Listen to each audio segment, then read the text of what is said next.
Welcome to the MHP Exchange podcast, where industry veterans Frank Rizzo and Eric Busuttil generously share their wealth of knowledge in their new podcast dedicated to the manufactured housing space. They tackle tough questions to provide valuable insights for those considering investments in mobile home parks. If you're seeking answers in the manufactured housing space, this podcast is your go-to resource. And we're back on the MHP Exchange podcast. I'm your host, Frank Rizzo. Joining me, as always, or at least like 95% of the time, I think I did one episode by myself, is my co-host and my partner, Eric Busuttil. How are you doing this fine morning, Eric? I'm doing good today, Frank. Doing good today. Good. We have a different episode today, and I'm really excited about it. Joining us today is Chris Gilman from a Titan's Tale podcast, and he runs a podcast for entrepreneurs who are facing challenges and how they've overcome them to really become business leaders. So we're going to talk to Chris, and we're going to talk about his podcast and the stories and the challenges of really about the mindset of being successful. And that works whether you have a real estate business, whether you have another type of business. It's that mindset that I think sets that apart and really talks about your trajectory. So I think that's going to be really interesting. But on top of it, we're doing this podcast in a completely different format, right? We're going to do this the Eric Busuttil format, right? And you want to describe that format for everybody, Eric? Well, Frank basically writes out his entire day the day before the day, every day, right? Pretty much. So today we're not going to do that, Frank. Yeah. Today we're just going to unscripted kind of talk. Yeah. So we're going unscripted. Eric is trying to throw me a curveball. And with that, and we thought the perfect person to do that with is Chris Gilman. Chris, how are you doing today? I'm doing well, Frank. Thank you and Eric for having me on your show. Very welcome, Chris. We appreciate you being on, Chris. And I wanted to for those of you out there listening that aren't familiar with A Titan's Tale, can you tell us a little bit about that podcast and what you're doing on that show? And I've listened to it and been part of it. I think it's a great program for people out there listening to podcasts. But you want to share a little bit about that?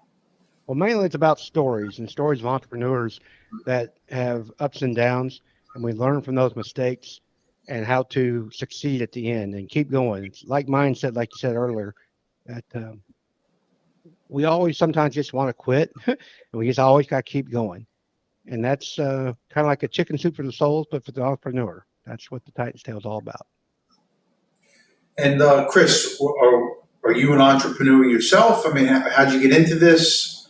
Yeah, we talk about real estate. We talk about real estate too, but yeah, I've been in real estate, been in business since 2001.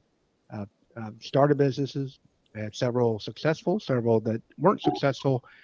Today, I'm a contractor, construction company. I also have online businesses. I have, obviously, the Titan's Tale is my newest venture. I also have rental properties, up to 75 units at one time. And I've kind of scaled back on that, turned it over to a property manager, and so forth. So real estate, cattle, I have cattle on my farm. So lots of different venues that we've done. And my accountant loves to say that I have multiple streams of income, which makes my tax paperwork really thick. Okay. So you must love you, right? The more challenge you give them to You like giving me a bill once a month. Yes. So I mean, what do you think is the common thread, right? So, you talk about a real estate business, you talk about a construction company, you talk about, a service business, it's a spa, it's an insurance business. What do you think is the common thread for someone being successful or running a successful organization? It's a desire to, I don't want to say be your own boss. It's the desire that if you're going to produce something and manage something, you want to manage for yourself, not somebody else. That's what an entrepreneur is to me, because you can be a manager and work for somebody else, but then when you go home, you're not the ultimate responsible. Or you feel like you're doing such a great job but you're not seeing the benefits that you say your boss is. So it's that desire just to move forward. But when you get out in the real world of being an entrepreneur, you realize how hard it is that your boss is dealing with other stuff you're not realizing. So when you get, sometimes that reality strikes you in the face, then you got to realize, man, I got to keep going. Or what can I do to overcome this and realize what those problems are, focus on those problems, fixing them, or find people like ourselves that have done this before and ask them, hey, what happened? And what did you do to solve this problem? I think, look, if you speak to, let's talk about real estate. I mean, realtors, tend to believe that they work for themselves, and we're entrepreneurs and we work for ourselves. But I think you're always answering to somebody, regardless of the fact. Even if you're your own boss, right? You still have, you have employees, you have partners, you have clients. You're still answering to somebody, and being an entrepreneur, just because you may not have a boss, like because you're answering to somebody, it still comes with a lot of responsibilities.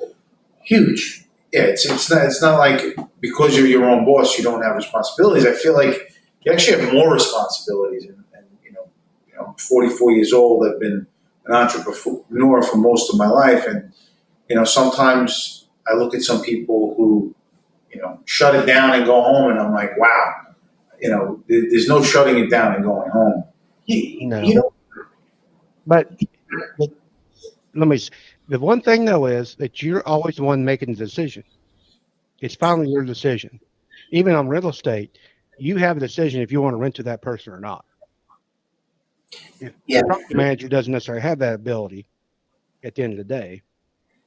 You know what I think is, we speak with a lot of entrepreneurs. It just happens to be in your circle, right? When you're a business owner, you tend to kind of gravitate to other business owners, and you speak to other business owners frequently. And one of the things that I've learned in my 20 plus years of being in business, regardless of what business you're in, right? We're in the real estate business, but if you're in the insurance business, whether you're in the mortgage business or like I said, a spa or a salon or a restaurant, at the end of the day, you're always in the people business, right? And I think you could be great, and you take realtors and you use real estate as an example. You could be a great real estate salesperson, but when you open a brokerage company, you're no longer, your primary function is no longer selling real estate. It's managing the people in your office who are out there doing the business that you might be in. Right? Do you see that, Chris? I mean, is that something that you come across, or do you think, I'm off on that statement? No, I think you're absolutely right. It's always, you're making an extension about what's important to you and what you got to do. As a broker, you got to run your business. You got to manage the agents. The agent's responsibility is to go out and find the customers, whether it be listing or buying. But it's always something that you're dealing with other people. Without other people, then we don't have a business. It's Sure. always about sales. So you have to make a decision and identify those. They talk about picking your best customers, and that's handy. When I was in college, I was in retail sales, and while I was good at it, I didn't like it because you never knew who was coming through the door. It could be a wonderful person today and a terrible person tomorrow, but you're open to the public, whether it be real estate or something. You kind of get a relationship with somebody. You kind of expect that customer. You know how that customer reacts. I like that type of sales. And even being an investor, you have a choice of who you work with to be an investor with. Either be an invest, or you pick the person that you're going to go find you investments. It's a little more one-on-one stuff that how people react and how you can trust them. And I do like that part of the sales fact. As a business owner, you also make that decision who you work with and how much involvement you want to be in. Do you want to be involved at the very bottom level or top level of persons that you deal with? And I think, and Eric can attest to it, we spend a good portion, I mean, as we have in our organization, talking about and being intentional really about organizational health And what I mean by that is ensuring that, the different departments or the different people we have are pointed in the same direction. Because not everybody, if everybody doesn't understand what the vision is and they buy into that vision, you can have people running in different directions.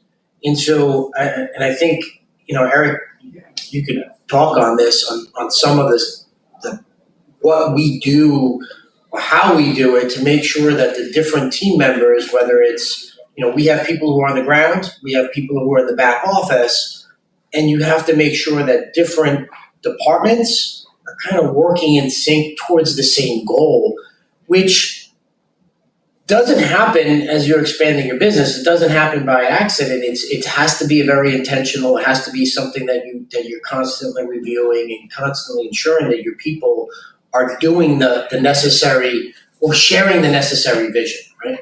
Right. I mean, if you're running a business, communication is a big part of being a success. Your team's got to make sure they're communicating. Everybody's got to be on the same page at all times. One pet peeve of mine is, if you're going to talk about a topic that, multiple people need to be aware of, have everybody on the same phone call or in the same meeting, rather than have one meeting with one person and another. Go over it again when everybody's present, everybody being on the same page. Communication is everything, Frank.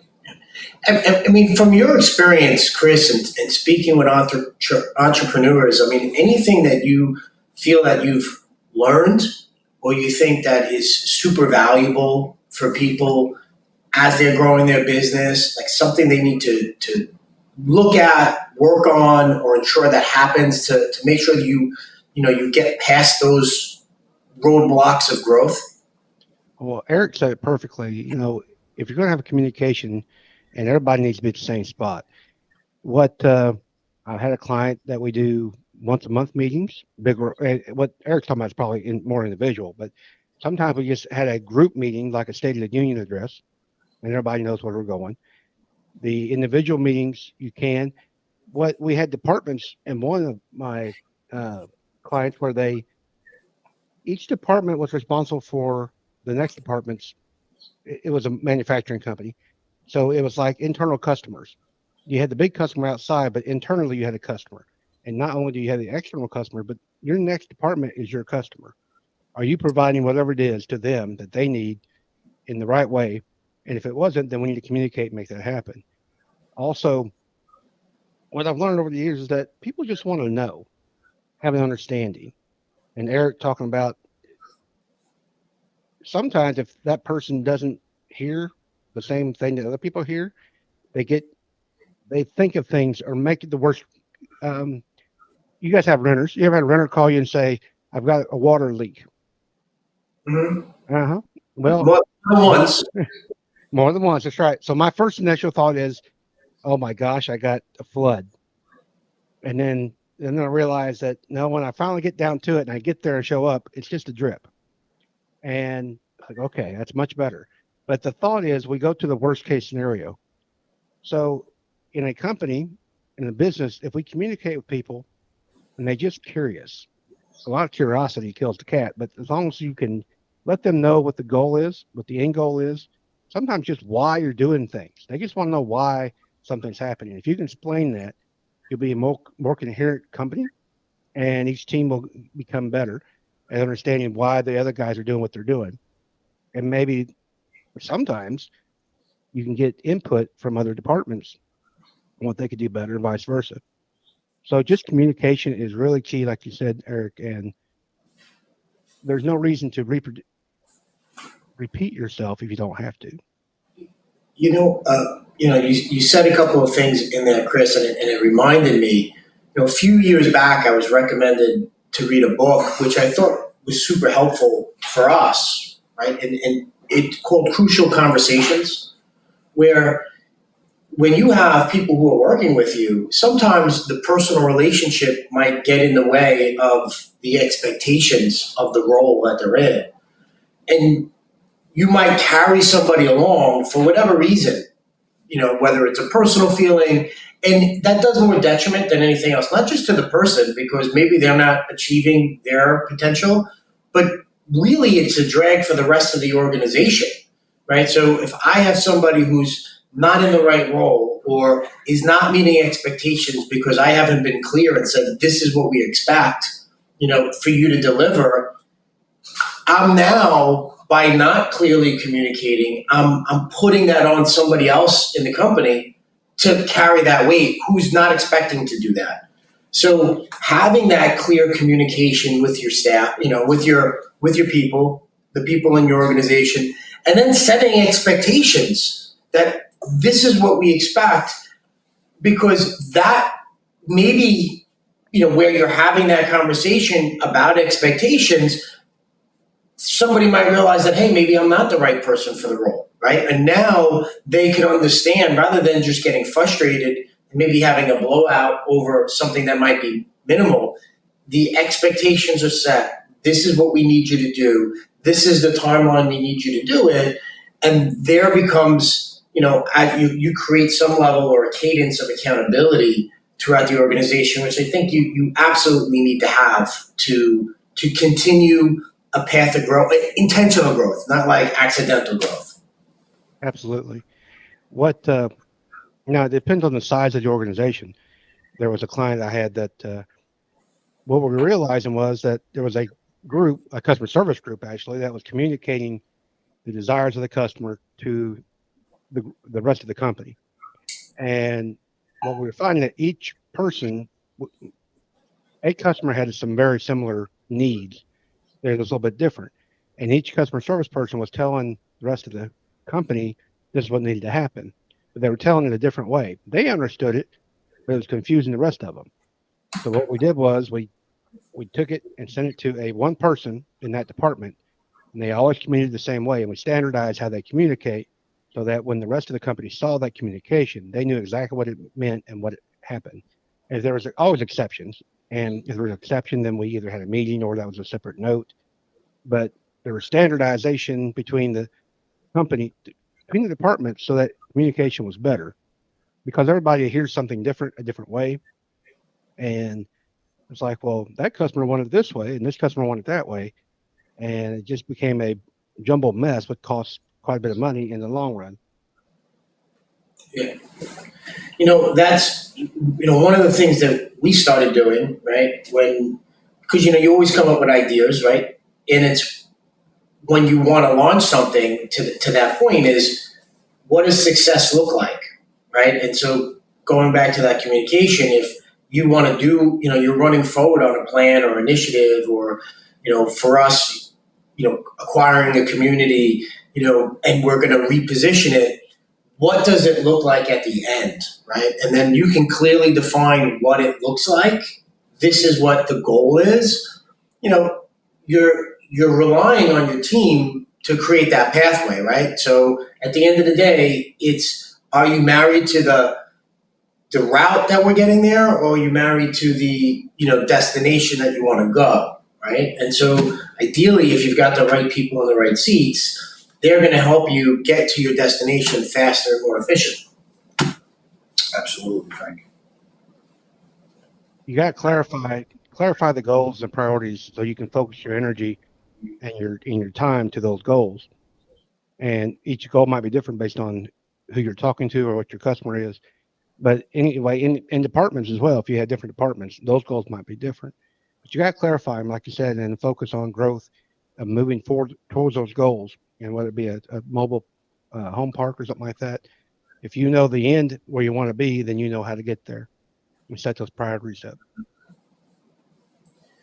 What do you think is, so, look, we've talked about communication here. Obviously, that's a question for people in business, whether they're owning real estate, looking to build their real estate business, or they have their own, other business that they're operating in.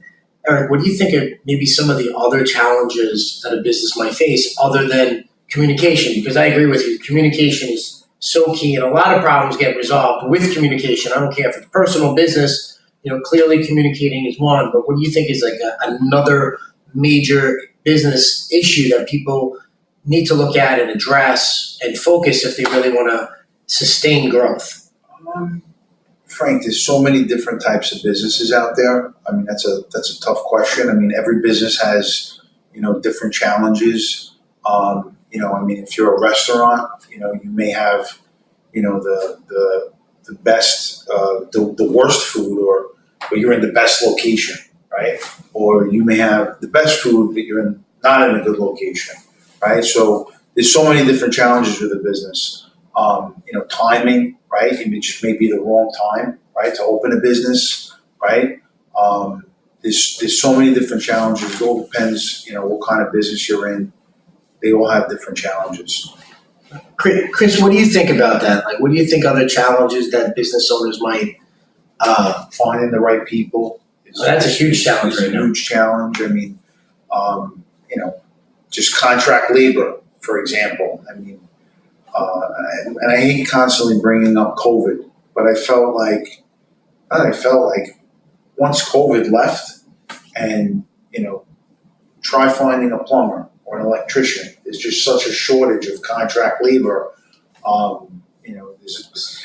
You talk to a plumber who's had a plumbing company for 30 years, and they can't find new plumbers. Like, there's no new plumbers entering. Who wants to be a plumber anymore? That's what they tell you. So, finding good people for a business is, it's tough, man.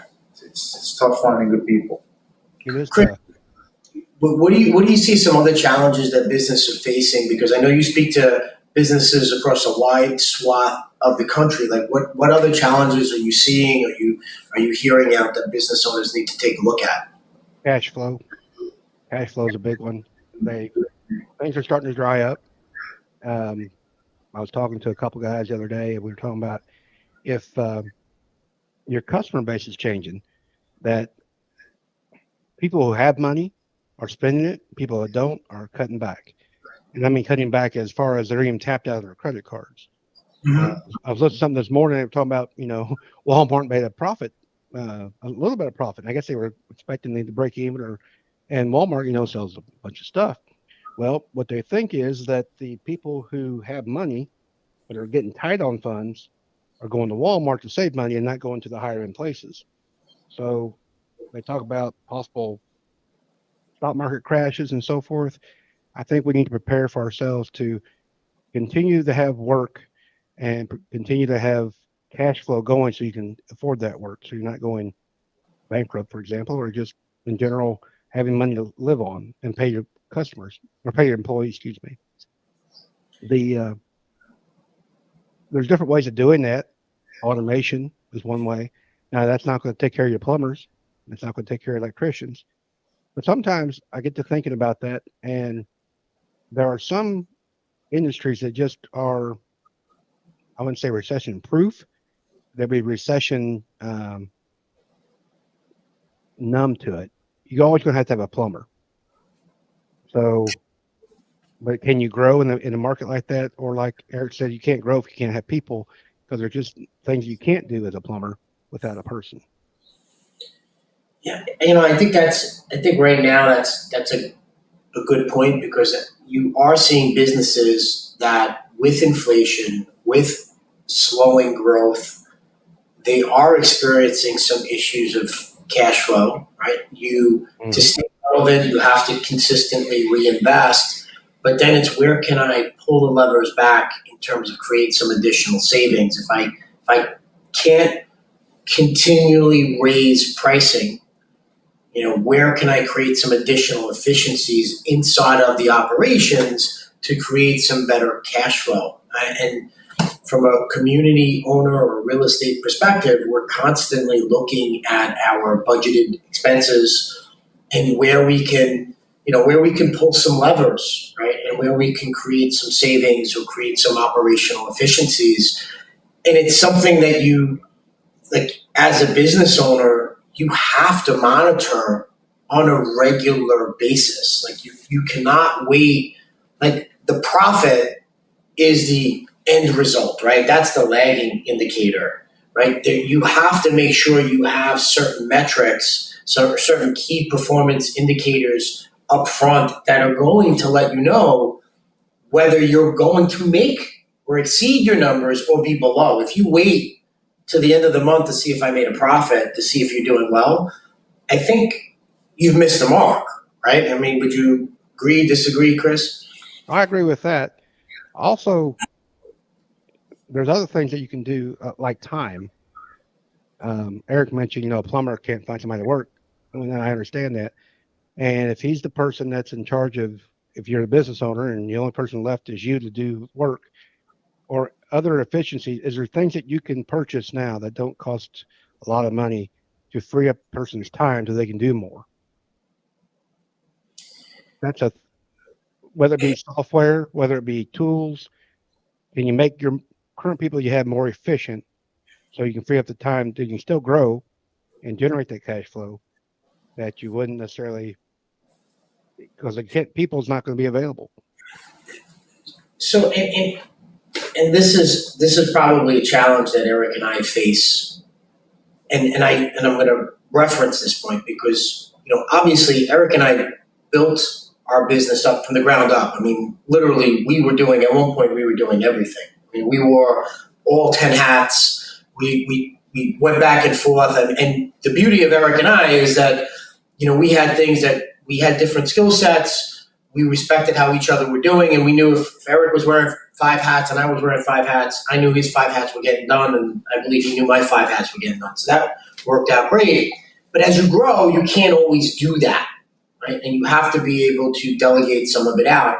And this plays in my mind, and I don't know if have you ever seen the series Band of Brothers on HBO? There's a scene, right after they're taking that city, right after Busuttil, and Dick Winters is there, and now he's the battalion commander, and the captain's out there, or the Lieutenant Dyke is out there, and the men are just frozen, and they're getting ringed on by the Germans, and he knows that the lieutenant is wrong, and he wants to go out there and run out there and lead the charge. And the major is telling him, like, you get back here, you have to send somebody out there. Like, you can't go in there. So when we see challenges, it's the initial reaction. And I know, knowing Eric the way, and what I love about him is as soon as there's a problem, we're ready to roll up our sleeves and get back into whatever we need to do to fix it, right? We have stakeholders, we have responsibilities, we want to get it done. But that might temporarily solve the issue, but it doesn't solve the problem long term, because at the end of the day, if you want to grow that organization, you have to have the right people in place, and you have to either train them up or get somebody who understands the expectations, and that's going to be able to lead the charge while you're kind of directing the troops. And that scene constantly plays in my mind whenever I see that there's an issue, and my initial response is, oh, I'll do that, right? And you have to kind of pull yourself back a little bit, because that stops growth. Because what happens if I'm doing that initial thing, I can't do maybe 5 of the other things that only I can do, right? And do you see that as a thread with other entrepreneurs or a challenge, Chris? Oh, absolutely, especially those who like to micromanage. They just want to jump in, and to grow, you got to focus on what you're good at, like those 5 things you mentioned that only you can do. You got to find people you can trust. You got to be able to delegate to those. And then if they do something, you got to have faith that they're going to do it right. And if they don't do it right, okay, at least they did something. And you can tell them, hey, I appreciate what you did. I know why you did it. Or can you explain why you did it? And here's how I'd like to see it done next time. But you got to be able to let and turn loose of those desires to take care of that, because you're not growing your company. That's what you have a team for. And be a team, but then you guys gotta have faith that they're going to do what they do. One time I was watching somebody on my cruise, and it's like, oh, I would not do it that way. But he got it done, and it was okay. It wasn't the most efficient way, and I couldn't help myself. I went over and said, hey, and then they said, yeah, I see that now. But at least they did something. A lot of people stand around and just like wait for instruction, and you don't need people like that in your group, because nothing's going to happen unless you do tell them that, and you're not there all the time. So you run multiple businesses. You wear different hats, which creates multiple streams of income, which is great. But who is the most important hire for you to do that? Because I think, we're obviously very micro-focused in terms of what we're doing. We've always talked about doing something else. And I think the concern for us has always been, let's keep focused on what we're doing for the time being. But how do you do that? Like, how does that do? Is it time blocking? Is it that you got a great admin? Like, how do you handle multiple different businesses that have different challenges? Well, one, obviously online, when I do a daily production meeting, I just block out an hour to meet with those people. We assign duties, they give reports, we know what we're looking at, and then I just like, okay, then here we go. We always have an agenda. So if there's things that need to follow up, we can follow up with them. With my production company, my contracting, I have working foremen that they know, and somebody's in charge of sales and estimating. And then that person kind of oversees and shows up at the day, make sure everything's going, but they have to go out and do more sales because without them, they're not going. But then I have a foreman on site that, he knows what's going on. And I'm very fortunate to have a good crew that all works together and they just produce as they should. You got to make people responsible. So the working foreman is responsible for the quality. And he knows that if he doesn't, then he has consequences to pay. There's different ways of setting that up. So I'm very fortunate, and that consequences don't mean bad things. It just means what happens. It's a responsibility of, hey, if they understand the quality and they're on the same team, everybody's going to work towards the same process, and then they're happy. They all have a congruent goal to make. Now, my crews are Amish crews, which I don't know if it's interesting in how the philosophy is, how they work. But they work like worker ants almost, and no one has to be told what to do. And it's interesting. The property management, I assign certain people certain things. The property manager who knows who to contact, they know the plumbers I like, they know the HVAC people I like, and they know that they really don't contact me very much unless there's really a problem. How would you like to do this? But then once I tell them, they know to go ahead and follow up with that. And they know what Chris wants next time. Got it. Okay.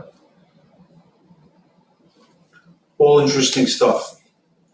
So, to wrap up, I think we learned a couple of key things here today.